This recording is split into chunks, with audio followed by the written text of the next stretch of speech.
ఒకప్పుడు ఎన్చాంటెడ్ అడవిలో లోతైన హాయిగా ఉన్న చిన్న కుటీరంలో లిల్లీ అనే యువతి నివసించేది.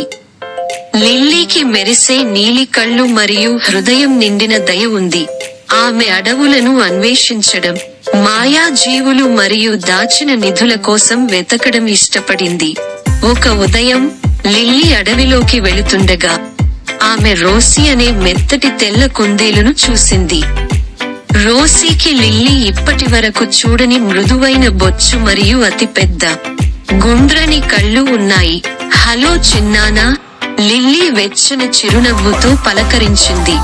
రోజీ క్షేమంగా భావించి దగ్గరగా ఆశలు పెట్టుకుంది. నేను పోగొట్టుకున్నాను. ఆమె తన గులాబీ ముక్కును మెలితిప్పినట్లు ఒప్పుకుంది. లిల్లీ హృదయం ద్రవించింది. ఆమె రోసీకి కొన్ని క్యారెట్లను అందించింది మరియు ఆమె ఇంటికి వెళ్లే దారిని కనుగొనడంలో సహాయం చేయాలని నిర్ణయించుకుంది. వారు కలిసి ప్రయాణిస్తున్నప్పుడు వారి స్నేహం వికసించింది మరియు మార్గంలో వారు ఇతర మాయా జీవులను ఎదుర్కొన్నారు.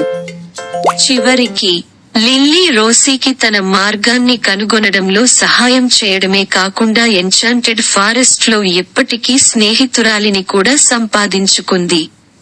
ఆ రోజు నుండి వారి సాహసాలు 2 రెట్లు అద్భుతంగా ఉన్నాయి మరియు వారి హృదయాలు ఆనందంతో నిండిపోయాయి.